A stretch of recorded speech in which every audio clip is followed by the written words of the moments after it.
Hi అండి, అందరికీ నమస్కారం. నేను మీ Venugopal Reddy from Josh Innovations Private Limited, Josh Institute of Foreign Languages, Edunine Career Guidance సంయుక్తంగా విద్యార్థులకు అవసరమైనటువంటి అనేక వీడియోస్ మనం రూపొందిస్తున్నాం. మొత్తానికి 2026 సంబంధించి మెజారిటీ ఆఫ్ ది ఎగ్జామ్స్ మొత్తం అయిపోయినాయి. Bits Pilani second round exam తప్ప దాదాపు అన్ని ఎగ్జామ్స్ ముగిసినాయి. పేరెంట్స్ వాళ్ళ పిల్లలు భవిష్యత్తు ఏంటి అనే విషయంలో ఒక క్లారిటీ ఆల్మోస్ట్గా వచ్చేసింది. ఆంధ్రప్రదేశ్ ఎఫ్సెట్ రిజల్ట్స్ వెయిటింగ్లో ఉన్నాయి తప్ప తెలంగాణ రిజల్ట్స్ అయితే వచ్చేసినాయి. ఈ పరిస్థితుల్లో పేరెంట్స్ మౌనం దాల్చాడు అనేసి మా ఇంజనీరింగ్ కాలేజ్ చైర్మన్లు, తర్వాత చెన్నైలో ఉన్నటువంటి యూనివర్సిటీ యాజమాన్యులందరూ కూడా పరేషాన్ అయిపోతున్నారు. సో ఈ పేరెంట్స్ మౌనానికి కారణం ఏంది అని, ఎందుకంటే అందరూ మౌనంగా ఉన్నారు, ఒక 10% మాత్రమే అక్కడ ఇక్కడ పేరెంట్స్ తిరుగుతూ ఉన్నారు తప్ప మిగిలిన వాళ్ళు, పర్టికులర్గా ఆంధ్రప్రదేశ్కి సంబంధించినటువంటి పేరెంట్స్ అయితే పూర్తి స్థాయి మౌనాన్ని పాటిస్తూ ఉన్నారు. తెలంగాణలో ఒక 5-6 కాలేజీల్లో, పర్టికులర్గా కేఎంఐటి, ఎన్జేఐటి, గీతాంజలి, సిఎంఆర్, స్టాన్లీ, లేకపోతే సివిఆర్, ఐఆర్ఈ, ఇలాంటి కొన్ని కాలేజీల్లో జనాలు తచ్చెట్లాడుతూ ఉన్నారు. బట్ మెజారిటీ ఆఫ్ ది కాలేజెస్లో ఎంసెట్ రిజల్ట్ వచ్చిన తర్వాత టోకెన్ సిస్టమ్ నడిచింది. చాలా కాలేజెస్లో, టాప్ 20 కాలేజెస్లో ఒక దాదాపు 40-50 మంది పేరెంట్స్ ఉండేవాళ్ళు. అడ్మినిస్ట్రేటర్ ఆఫీసర్ ఎవరైతే అక్కడైతే మనకు ఫీజులు చెప్పి మొత్తం అడ్మిషన్లు ఇస్తారో, సాయంత్రానికి అలసి సొలసిపోయేటువంటి పరిస్థితి ఉండేది. అలాంటి పరిస్థితి నుంచి అడపాదడప ఒక్కొక్క పేరెంట్ రావడం, మాట్లాడి పంపించడం అనేటువంటి దారుణమైన పరిస్థితికి మోస్ట్ ఆఫ్ ది కాలేజెస్లో ఈ సిచ్యువేషన్ ఉంది. ఈ సిచ్యువేషన్ని అనాలిసిస్ చేయండి అని పక్కన పేరెంట్స్ ఎందుకు మౌనంగా ఉన్నారని చాలామంది పేరెంట్స్ తెలుసుకోవాలనుకుంటూ ఉంటారు. అసలు పేరెంట్స్ మౌనానికి కారణం ఏందని ఇంజనీరింగ్ కాలేజ్ యాజమాన్యాలు, అదేవిధంగా యూనివర్సిటీ యాజమాన్యాలు కూడా తెలుసుకోవాలనుకుంటున్నటువంటి ఈ పరిస్థితుల్లో నేను నిరంతరం విద్యార్థులతో, తల్లిదండ్రులతో మమేకమై నా యొక్క దినచర్య ఉంటుంది కాబట్టి నా అబ్జర్వేషన్ ప్రకారం ఈ మౌనమేలే నోయి ఎపిసోడ్కి కారణాలను విశ్లేషిద్దాం ఈ వీడియోలో. మొట్టమొదటిగా పేరెంట్స్ మౌనానికి ఈరోజు అన్ని బ్రాడ్కాస్టింగ్ ఛానల్స్లో, సాక్షి, ఏబిఎన్ ఆంధ్రజ్యోతి, TV9, మీరు ఏ ఛానల్ అయినా తీసుకోండి, ఇంగ్లీష్ ఛానల్ కానీ తెలుగు ఛానల్ కానీ, ఏఎంఎల్ వచ్చేసింది. ఏఎంఎల్ వల్ల ఉద్యోగాలు పోతున్నాయి, జాబ్ లాస్. ఏఎంఎల్ వల్ల జాబ్ లాస్ అయింది. అమెరికన్ ప్రెసిడెంట్ వల్ల ఇంకేదో అయింది, H1B ఇష్యూ అయింది తప్ప పాజిటివ్ న్యూస్ ఒక్కడ కూడా లేకపోతే పేరెంట్స్ ఎలా నిర్ణయం తీసుకోవాలా? జెన్జీగా ఉన్నటువంటి విద్యార్థులు ఎవరైతే ఉన్నారో వాళ్ళకి తెలిసింది ఒకటే, వాళ్ళు పుట్టి పెరిగినప్పటి నుంచి దాదాపు 5వ క్లాస్ నుంచి సాఫ్ట్వేర్ ఇంజనీర్ అవ్వాలని కలగంటూ ఉన్నటువంటి జెన్జీ పేరెంట్స్ నిరంతరం వార్తలను చూస్తూ కంగారు పడిపోతున్నటువంటి పేరెంట్స్ ఒకవైపు, సిఎస్సి తప్ప మరేమీ చేరను అనేటువంటి పిల్లలు ఒకవైపు. లాస్ట్ ఇయర్ వరకు ఎలా ఉండేదంటే పేరెంట్స్ కూడా సిఎస్సికి యాక్సెప్టెడ్గా ఉండేవాళ్ళు, విద్యార్థులు కూడా సిఎస్సి చేరడానికి యాక్సెప్ట్గా ఉండాలి. ఇప్పుడు పేరెంట్స్ డైలమాలో ఉన్నారు. సార్ ఉద్యోగాలు లేవు కదా, ఉద్యోగాలు పోతున్నాయి కదా, మా పిల్లల భవిష్యత్తు కాంక్రీట్గా ఉంటుందా లేదా? ఓకే, కాంక్రీట్గా ఉండదు అని బాగానే ఉంది. ఇప్పుడు కొంతమంది ఏమంటున్నారు? సో ఈ మౌనమేలే నోయి ఎపిసోడ్లో ప్రధానంగా ఆర్టిఫిషియల్ ఇంటెలిజెన్స్ వల్ల ఉద్యోగాలు పోతున్నాయి అనేటువంటి వార్త ఏదైతే ఉందో, ప్రధానంగా ఈ పేరెంట్స్ మౌనానికి ఇది ఒక కారణం.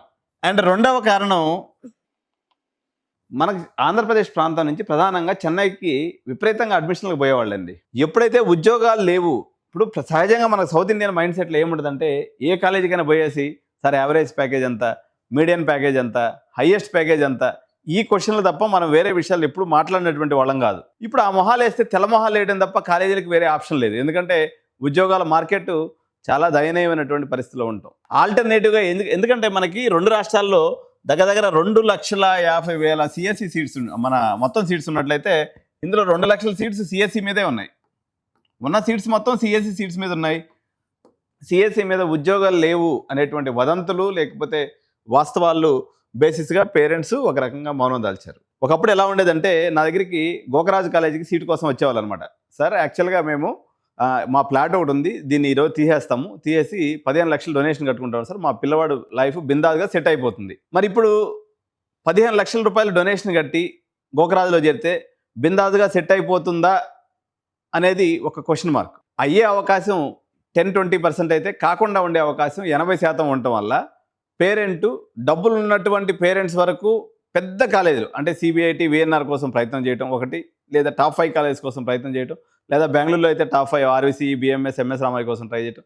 లేదా ఇంకొక ప్రమాదకరమైన విషయం ఏం జరిగిందంటే, లాస్ట్ ఇయర్ ఎస్ఆర్ఎం మనం తీసుకున్నప్పుడు ఎస్ఆర్ఎం కానీ విట్ కానీ ఈ కాలేజెస్లో చాలా ప్రెస్టీజియస్ ఇన్స్టిట్యూషన్స్ ఇవి. ఎస్ఆర్ఎం, విట్టు, అమృత అయితే అలాగే ఉంది. కానీ విట్ వాళ్ళు మరియు ఎస్ఆర్ఎం వాళ్ళు పెట్టుకున్నదే పెట్టుకున్నోడికి తడువుగా. లాస్ట్ ఇయర్ సిఎస్సి ఏఎంఎల్ మనకి 6,000 ర్యాంక్ వరకు వచ్చింది. ఈ సంవత్సరం 40,000 ర్యాంకర్ కూడా ఇచ్చి పడేసాడు వాడు. ఇక ఆప్షన్ పెట్టినోడు కల్లా సీటు.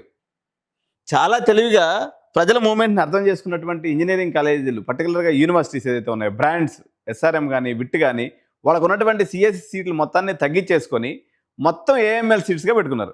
మీరందరికీ ఏఎంఎల్ కావాలంటే మీరు ఏఎంఎల్ ఆప్షన్ పెట్టుకున్నారు, మీ అందరికి సీట్లు వచ్చేసినాయి. ఎస్ఆర్ఎంలో తీసుకున్నప్పుడు ఆంధ్రప్రదేశ్ ఎస్ఆర్ఎం ఒకటి, తర్వాత కేటీఆర్ క్యాంపస్ ఒకటి, సిఎస్సి ఏఎంఎల్ పెట్టినోడు మ్యాక్సిమం సీట్స్ వచ్చేసినాయి. ఇప్పుడు తీసుకోవాలా వద్దా అన్నది పేరెంట్స్ ఆప్షన్ తప్ప, కాలేజీ వాళ్ళు అయితే 20 లక్షలు వస్తుంది అనేటువంటి ఉద్దేశంతో వాళ్ళైతే ఇచ్చి పడేశారు.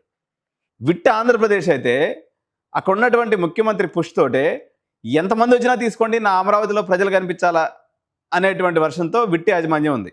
మణిపాల్ ఇంకా రిజల్ట్స్ రావాల్సి ఉంది. సో దే ఆర్ వెయిటింగ్లో ఉంది. వాళ్ళు చిన్న ఇంటే కాబట్టి వాళ్ళు నెగ్లిజిబుల్ ఇంటాడు. విట్ ఎస్ఆర్ఎంలో అప్లై చేసుకున్నటువంటి మొత్తానికి అందరికి సీట్లు రావడం కూడా మరో కారణంగా ఉంది. ఎలాగూ ప్లేస్మెంట్స్ లేవు కదా, వచ్చినటువంటి ర్యాంక్ ప్రకారం కౌన్సిలింగ్లో పెట్టుకొని పోదాంలే అనే పేరెంట్స్ ధోరణి కూడా మరోవైపున కనిపిస్తుంది. ఇది కూడా ఈ మౌనానికి కారణం. 4వ మౌనానికి కారణం వచ్చేసి ఈ న్యూ ఏజ్ ఇన్స్టిట్యూషన్స్ అయినటువంటి నెక్స్ట్ వేవ్ అనుకోండి, XYZ ఏదైతే ఇన్స్టిట్యూషన్స్ ఉన్నాయో, వీళ్ళు కాలేజీ వాళ్ళంతా దద్దమ్మలు, శాతగానోళ్ళు, సవటలు, మేము పెద్ద మేధావులు అని చెప్పేసి వీళ్ళు భారీ ఎత్తున క్యాంప్ అయిన నడవడం కూడా పిల్లల్ని అయోమయానికి గురి చేసింది. నెక్స్ట్ వేవ్ వచ్చి ఒకటి చెప్తున్నాడు, పొలారిస్ వాళ్ళు వచ్చి ఇంకోటి చెప్తున్నారు, లేకపోతే న్యూటన్ వాళ్ళు వచ్చి ఇంకోటి చెప్తున్నారు, స్కేలార్ వాళ్ళు వచ్చి ఇంకోటి చెప్తున్నారు. దీంట్లో దొంగ ఎవడో దొర ఎవడో అర్థం కాకుండా ఎవడైనా కొద్దిగా గొప్ప నిజాయితీ ఉన్నటువంటి స్కేలార్ వాళ్ళు ఉన్నప్పటికీ కానీ వేస్ట్ వాళ్ళ యొక్క సౌండ్ ఎక్కువ వినొస్తుంది కాబట్టి ఇదొక పరిస్థితి ఉంది. మరోవైపున తెలుగు రాష్ట్రాల నుంచి భారీ ఎత్తున పోయేటువంటి నార్త్ ఇండియన్స్ యూనివర్సిటీస్ పోయేటువంటి పిల్లల సంఖ్య కూడా భారీ స్థాయిలో తగ్గిపోయింది. ఒకప్పుడు పారుల్, ఎల్పియు, లేకపోతే మార్వాడి యూనివర్సిటీ జనాలు ఎగేసుకొని పోయినారు. కానీ అక్కడికి పోయేటువంటి పేరెంట్స్ కూడా మౌనం దాల్చారు. కారణం ఏంటంటే రిపోర్ట్స్ అనేవి నెగిటివ్గా వస్తూ ఉన్నాయి. ఉదాహరణకి పారుల్, ఎల్పియు లాంటి యూనివర్సిటీలో తీసుకున్నప్పుడు 1000 మందికి ఒకటి ప్లేస్ అవుతున్నటువంటి పరిస్థితి. ఒకప్పుడు దాచిపెట్టి మనం అడ్మిషన్లు చేయగలిగాం. కానీ ఈరోజైతే అవుట్ బస్ట్ అయినటువంటి పిల్లలు, అంటే వీళ్ళు క్యాంపస్ విజిటింగ్కి వెళ్తున్నారు కదా, క్యాంపస్ విజిటింగ్ నార్త్ ఇండియాకి తీసుకుపోతే అడ్మిషన్ బిస్కెట్ అయిపోతుంది.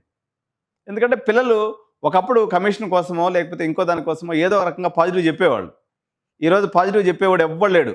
ఎందుకంటే వాడి జీవితం సత్యనాశ అయిపోయిన తర్వాత ఒకటిదైతే ఇప్పుడు 10 మందిని కనుక్కుంటే 10 మందిలో 8 మంది నెగిటివ్ చెప్తున్నటువంటి పరిస్థితి, 7 మంది నెగిటివ్ చెప్తున్న పరిస్థితి. ఒకప్పుడు అడ్మిషన్ చేస్తే ఎంతో కొంత పైసలు వస్తాయని ఏదో ఒక రకంగా కొంతమంది అయినా పాజిటివ్ చెప్పేవారు. అట్లా నార్త్ ఇండియన్ యూనివర్సిటీస్ అన్ని కూడా బొక్కబడించుకున్నాయి. ఇక ఎంసెట్ కాలేజీల పరిస్థితి అయితే తెలివిగా చాలా కాలేజీల యాజమాన్యాలు మీ యొక్క వేవ్కి లెంత్కి దగ్గరట్టుగా 2 బ్రాంచ్లు అడుగుతున్నారు పిల్లలు. ఒకటి సిఎస్సి ఏఎంఎల్ కావాలా, ప్రతి ఒక్కడికి సిఎస్సి ఏఎంఎల్ కావాలని అడుగుతున్నారు. ఎంతమంది ఈ వేవ్ని నమ్ముకొని బతికేటువంటి పేరెంట్స్ ఎంతమంది అయితే ఉన్నారు, వీళ్ళందరూ సిఎస్సి ఏఎంఎల్ కోసం ఆతృతగా ఉన్నారు. మీరు అందరూ గుర్తించుకోవాల్సినటువంటి విషయము, కొంచెం వేణుగోపాల్ రెడ్డి వ్యక్తిగా నేను అడ్మిషన్లు బిజినెస్ చేస్తాను, కెరియర్ కౌన్సిలింగ్ ఇస్తాను, అమీర్పేట మార్కెట్లో సాఫ్ట్వేర్ ట్రైనింగ్ ఇన్స్టిట్యూట్ రన్ చేస్తాను. ఇప్పుడే ఈ షూట్కి ఒక అరగంట ముందు కింద మా నెల్లూరు దోశ ఉంటుంది అనమాట. సో దోశ తిందామని పోయి ఆయన అడిగిన, అన్న మొత్తం బిజినెస్ అంతా ఖరాబ్ అయిపోయింది, దందా లేదు, ఏం లేదు, మొత్తం 70% హాస్టల్స్ ఖాళీ అయిపోయినాయి. పిల్లోడిని ఏమిటి అడిగినా, అన్న ఉద్యోగం లేదు, మేము ఏం చేయాలి, ఇంటికి పోతున్నాం అని చెప్పేసి ఇంటికి వెళ్ళిపోతున్నారని చెప్తూ ఉన్నాను పరిస్థితి. మొత్తం భారతదేశానికి సిలికాన్ వ్యాలీగా పేరు తెచ్చుకున్నటువంటి అమీర్పేటలో విద్యార్థుల యొక్క సంఖ్య గణనీయంగా తగ్గిపోయింది. కారణం ఏంటంటే బేసికల్గా మాది ప్లేస్మెంట్ కన్సల్టెన్సీ. ఉద్యోగాల మార్కెట్తో ఉద్యోగాలు కావాలి అని వచ్చే విద్యార్థులతో కళకళలాడేటువంటి మా అమీర్పేట మార్కెట్ వెలవెలబోతున్నటువంటి పరిస్థితి ఉంది. దాదాపు అన్ని బిల్డింగ్స్ ఖాళీగా ఉన్నాయి.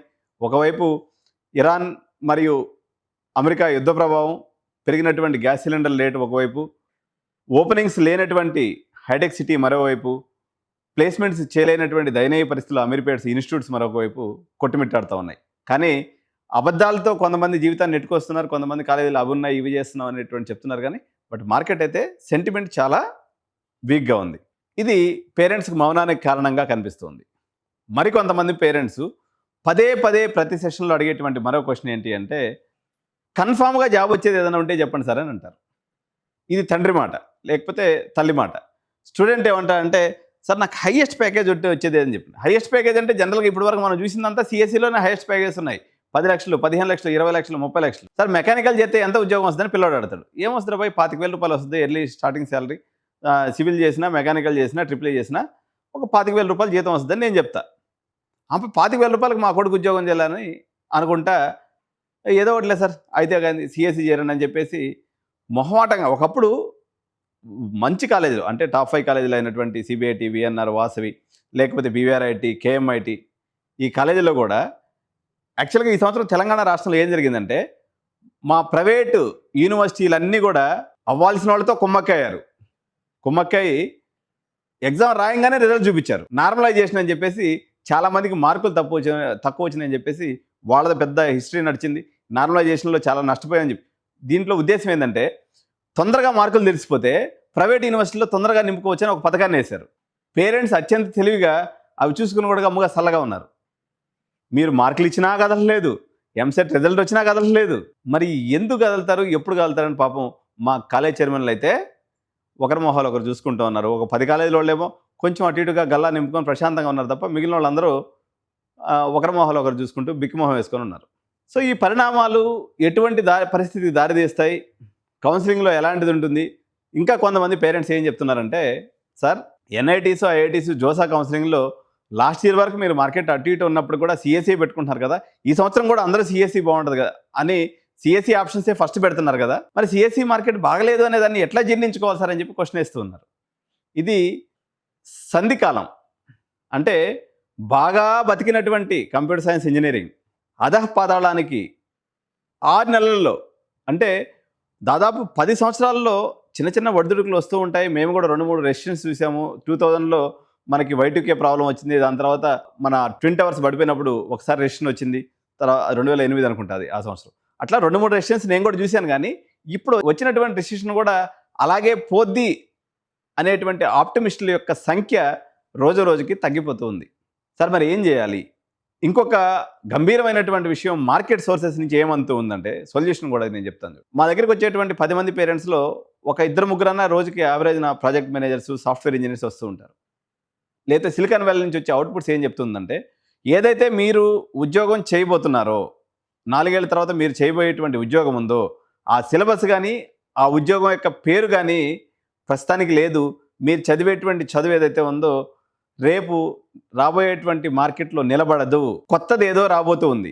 ఆ ఏమిటి అన్నది నాకు కానీ, సాఫ్ట్వేర్ ఉద్యోగాల్లో పనిచేసేటువంటి వాళ్ళకి కానీ, సాఫ్ట్వేర్ కంపెనీస్ రన్ చేసేటువంటి వాళ్ళకి కానీ, సిలికాన్ వ్యాలీస్లో దాని మీద ఇన్వెస్ట్మెంట్ పెట్టేటువంటి వాళ్ళకి కూడా తెలియనటువంటి అయోమయమైనటువంటి పరిస్థితి నెలకొని ఉంది.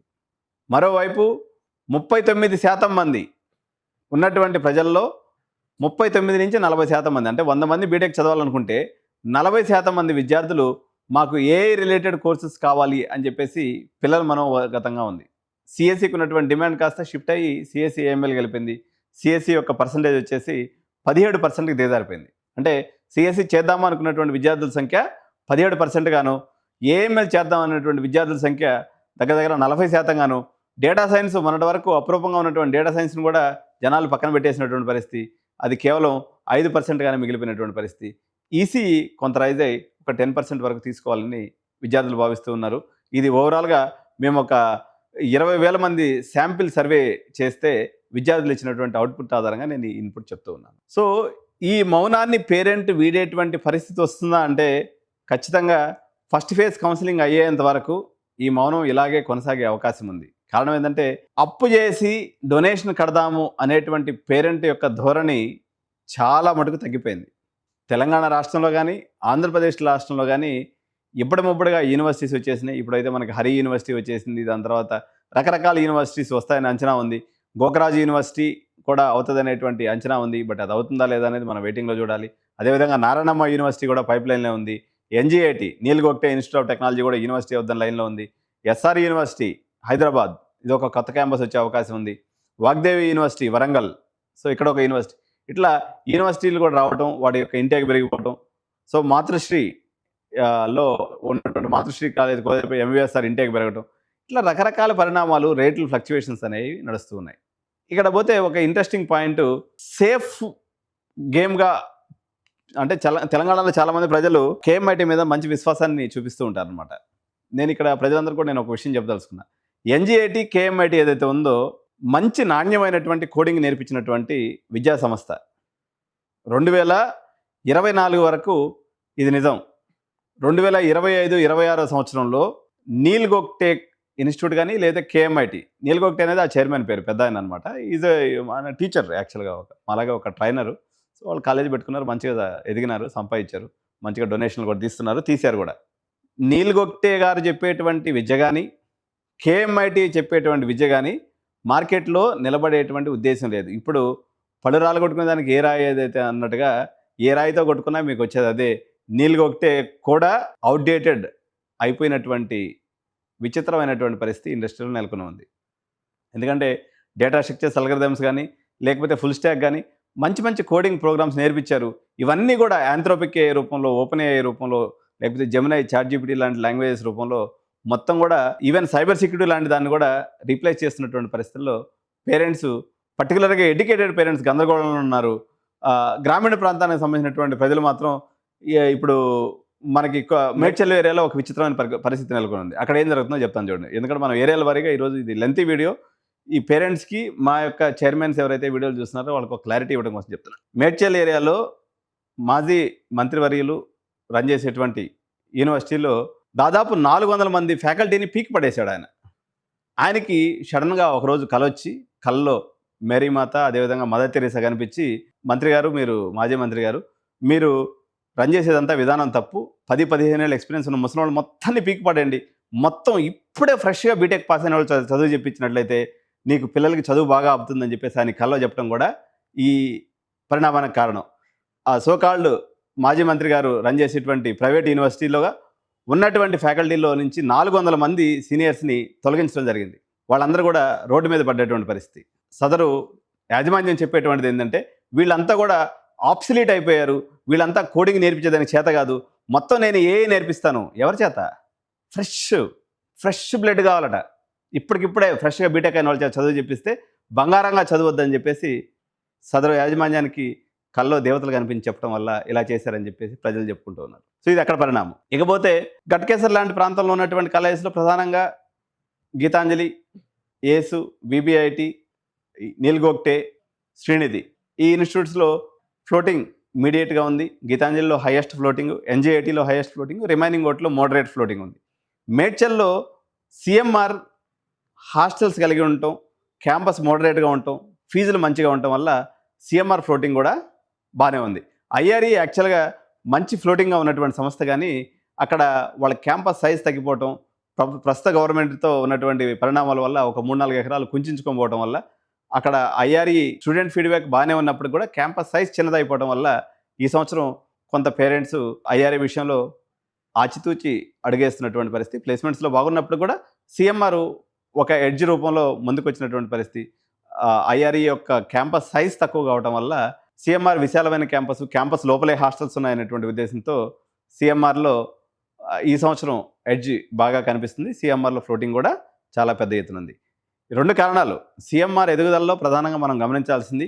ఒకటి, మైసమ్మగూడలో ఉన్నటువంటి కాలేజీ యాజమాన్యాలు ఎవరైతే ఉన్నారో సీనియర్ ఫ్యాకల్టీని మొత్తాన్ని తొలగించడం, 1:100 ఫ్యాకల్టీ అంటే 100 మంది విద్యార్థులకి ఒక ఫ్రెష్ బీటెక్ గ్రాడ్యుయేట్ చెప్పినా కూడా చదువు వస్తుందని చెప్పేసి సదరు యాజమాన్యం నమ్మటం అనేది సిఎంఆర్ ఫ్లోటింగ్ పెరగడానికి కారణం.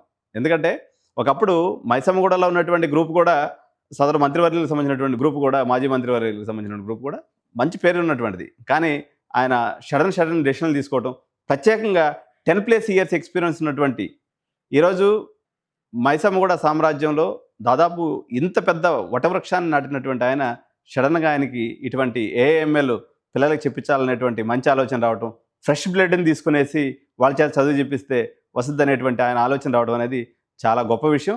దానివల్ల సిఎంఆర్ గ్రూప్ ఆటోమేటిక్గా సీనియర్ ఫ్యాకల్టీ చేత చెప్పించుకోవాలనుకున్న వాళ్ళంతా సిఎంఆర్కి రావడం అనేది అలా యాదృచ్ఛికంగా జరిగినటువంటి సంఘటన. సో ఇది మైసమ్మగూడలో సంబంధించిన పరిస్థితి. ఓవరాల్ హైదరాబాద్ మార్కెట్లో చిన్న కాలేజీలు అయితే ఇంతవరకు ఫ్లోటింగ్ స్టార్ట్ అవ్వలేదు, అందరూ కౌన్సిలింగ్ కోసం ఎదురు చూస్తున్నటువంటి పరిస్థితి. చెన్నై కాలేజీలు అయితే సత్యనాశ అయిపోయినాయి. దాదాపు భారత్ యూనివర్సిటీ కానీ, డాక్టర్ ఎంజీఆర్ యూనివర్సిటీ కానీ, సవితా యూనివర్సిటీ కానీ, లేకపోతే మన సోకాల్డ్ ధనలక్ష్మి శ్రీనివాసన్ యూనివర్సిటీ కానీ, ఇవన్నీ కూడా లాస్ట్ ఇయర్తో పోల్చుకున్నప్పుడు 30% బిజినెస్ ఉంది. ఆంధ్రప్రదేశ్ ప్రభుత్వం నూతనంగా తీసుకొచ్చినటువంటి న్యూ యూనివర్సిటీస్ బిల్ ఏదైతే ఉందో, ఈ సంవత్సరమే వాళ్ళ ఒక 35 కొత్త ప్రైవేట్ యూనివర్సిటీస్ వస్తాయనే అంచనాల మధ్య ఆంధ్రప్రదేశ్ ప్రభుత్వం ఆయన ప్రస్తుత ముఖ్యమంత్రి ఆధ్వర్యంలో ఆయన కొంచెం ఐటీ ఫ్రెండ్లీగా ఉంటాడు కాబట్టి ఏదో కొత్తదనం జరగబోతుంది, క్వాంటమ్ ఇంజనీరింగ్ రూపంలోనో, రేర్ ఎర్త్ మినరల్స్ రూపంలోనో రకరకాల ఏదో అద్భుతాలు జరుగుతాయని చాలామంది ప్రజలు నమ్మటం, చాలా యూనివర్సిటీస్ కొత్తగా రావటం. ఉదాహరణకి జిఎంఆర్ యూనివర్సిటీ మన శ్రీకాకుళంలో రావడం జరిగింది. గాయత్రి విద్యా పరిషత్ కూడా యూనివర్సిటీ అయ్యేటువంటి అవకాశం ఉంది. తర్వాత చైతన్య యూనివర్సిటీ వైజాగ్ డీమ్డ్ యూనివర్సిటీకి, ఎందుకంటే దక్షిణ భారతదేశంలో ఎక్కడా యూనివర్సిటీస్ ఇవ్వనటువంటి కేంద్ర ప్రభుత్వం వాళ్ళ సొంత ప్రభుత్వం కాబట్టి, డబుల్ ఇంజన్ సర్కార్ కాబట్టి ఆంధ్రప్రదేశ్లో కొత్త యూనివర్సిటీస్కి అనుమతులు ఇవ్వటం, చాలా డీమ్డ్ యూనివర్సిటీస్ రావటం, ప్రొయాక్టివ్గా ఉన్నటువంటి ఆంధ్రప్రదేశ్ ప్రభుత్వం కూడా నెంబర్ ఆఫ్ యూనివర్సిటీస్కి అనుమతులు ఇవ్వటం కారణంగా ఆంధ్రప్రదేశ్ విద్యార్థులు చాలా గుమ్మరంగాను, చాలా మౌనంగాను వేచి చూసే ధోరణిలో ఉన్నారు. మరో నెల రోజుల పాటు ఈ యొక్క మౌనం కొనసాగేటువంటి పరిస్థితి ఉంది. బెంగళూరు మార్కెట్ చాలా అద్భుతమైనటువంటి పెర్ఫార్మెన్స్ కనబరిచింది. అక్కడ ఉన్నటువంటి కారణాలను కానీ మనం పరిశీలించినప్పుడు అమెరికాలో నెలకొన్నటువంటి అనిశ్చితి కారణంగా, గల్ఫ్ దేశాల్లో ఉన్నటువంటి అనిశ్చితి కారణంగా చాలామంది అబ్రాడ్ పేరెంట్స్ వాళ్ళ విద్యార్థుల్ని బెంగళూరులో పెట్టి చదివించాలి. ఎందుకంటే అబ్రాడ్లో ఉన్నటువంటి మెజారిటీ వ్యక్తులు ప్రధానంగా కేరళ, తమిళనాడు ప్రాంతాల నుంచి ఇటుపక్క సింగపూర్ కానీ, మలేషియా కానీ, దుబాయ్లో కానీ, లేకపోతే ఖతార్ ఇటువంటి దేశాల్లో ఎక్కువ మంది ఉంటారు కాబట్టి వాళ్ళ విద్యార్థులందరూ హోమ్ స్టేట్ కన్నా బెంగళూరులో చదివించేదానికి ఇష్టపడటం వల్ల బెంగళూరు మార్కెట్ ఎప్పుడూ చూడనంత రైజింగ్లో ఇప్పుడు ఉంది. గత సంవత్సరంలో పోల్చుకున్నట్లయితే ఈ రైజింగ్ 100% ఉందని చెప్పాలి. పర్టికులర్గా టాప్ 10 కాలేజెస్ యొక్క సీట్లు ఆల్మోస్ట్ నిండుకున్నటువంటి పరిస్థితి అయితే బెంగళూరు మార్కెట్లో ఉంది. కొత్తగా ఎమర్జ్ అయినటువంటి మరో మార్కెట్, వడ్డించేవాడు మనవాడైతే ఎక్కడ కూర్చున్నా కానీ మనకి విందు భోజనమే అన్నట్టుగా గుజరాత్ పరిస్థితి ఉంది. గుజరాత్లో ఉన్నటువంటి వానపాము లాంటి యూనివర్సిటీస్ కూడా ఈరోజు శ్వేతనాగు లెక్క చాలా అద్భుతమైనటువంటి ప్రదర్శన కనబరుస్తూ ఉన్నాయి. దేశవ్యాప్తంగా క్యాంపెయిన్ చేస్తున్నారు, మా దగ్గర అద్భుతాలు జరుగుతున్నాయని చెప్తూ ఉన్నారు. తెలుగు రాష్ట్రాల ప్రజల మీద వలేసి మా యూనివర్సిటీకి రండి అని చెప్పేసి విద్యార్థులు ఏమట మా తమ్ముళ్ళు కూడా ప్రయత్నం చేస్తున్నారు. కానీ అది ఎంత మేరకు సక్సెస్ అవుతుందే, ఏదైనా సరే జనరల్గా ఆంధ్రప్రదేశ్ అనేది బంగారు బాతుగుడ్డ అనమాట. అన్ని నార్త్ ఇండియన్ యూనివర్సిటీస్కి ఆంధ్రప్రదేశ్ నుంచి పిల్లలు పోతేనే నిండే పరిస్థితి. ఆంధ్రప్రదేశ్ పేరెంట్ ఏమో మౌనాన్ని మామూలుగా పాటిస్తలేదు, చాలా గొప్పనంగా సైలెంట్గా ఉండిపోయినటువంటి పరిస్థితే ఎవరి జుట్టు వాళ్లే పిక్కుంటున్నటువంటి పరిస్థితి అయితే ఉంది. సో ఇన్ని రకాలు కర్ణుడి సాగుకు 100 కారణాలు అన్నట్టుగా ఈ పేరెంట్ మౌనము ఇటు మార్కెట్ వర్గాలని, కన్సల్టెంట్ తమ్ముళ్ళని, అదేవిధంగా కాలేజ్ చైర్మన్ని మొత్తం ఆగమాగం చేస్తున్నటువంటి పరిస్థితి అయితే ఉంది. ఇటువంటి మరిన్ని మార్కెట్ విశేషాలతో ఎడ్యు9 మీ ముందుకు ఎప్పటికప్పుడు వస్తూ ఉంటుంది. తప్పకుండా ఛానల్ని సబ్స్క్రైబ్ చేయండి. ఈ వీడియో నచ్చినట్లయితే ఆలోచింప చేసేటువంటి ఈ కంటెంట్ని మీరు మీ యొక్క కన్సర్న్ గ్రూప్స్లో షేర్ చేసినట్లయితే 10 మందికి చేరుతుంది. ఈ మౌనము నేను ఒక్కడనే మౌనంగా ఉన్నానా, ఇప్పుడు భర్త మౌనంగా ఉంటే వాళ్ళ ఆవిడ అంటుంది, ఏమయ్యా అందరూ అడ్మిషన్లు తీసుకుంటున్నావు, నువ్వు మాత్రం నిమ్మకి నీరెత్తినట్టున్నావు అని చెప్పేసి. సో మీరు మీ భార్య నుంచి లేకపోతే మీ యొక్క బంధువుల నుంచి మీరు మౌనానికి నిజమైన మౌనమే, నేను ఒక్కడనే కాదు నా తోటి చాలామంది కూడా మౌనంగా ఉన్నారని చెప్పేసి మీ మౌనాన్ని జస్టిఫై చేసుకునేదానికి అవకాశం వస్తుంది. కాబట్టి కన్సర్న్ బ్రదర్స్ అందరూ కూడా మన కన్సర్న్ గ్రూప్స్లో షేర్ చేసుకొని మీకు మీరు సంజాయించుకోండి. మార్కెట్లో మీరే కాదు చాలామంది మౌనంగా ఉన్నారు. ఈ మౌనాన్ని విడగొట్టడానికి, ఈ మౌనం యొక్క ఛేదనలో భాగంగా అవసరమైనటువంటి ఇన్ఫార్మ్డ్ డెసిషన్స్ తీసుకోవడంలో, లేకపోతే ఇన్ఫర్మేషన్ కోసం ఎడ్యు9 ఎప్పటికప్పుడు ఉన్నటువంటి సిచ్యువేషన్స్ని యథాతథంగా మీ ముందు ప్రజెంట్ చేసే ప్రయత్నం చేస్తూ ఉంటుంది. కాబట్టి వీడియోని తప్పకుండా షేర్ చేయండి, లైక్ చేయండి, అదేవిధంగా బెల్ బటన్ నొక్కడం మాత్రం అసలు మర్చిపోవద్దు. Thank you so much. జై హింద్, జై భారత్.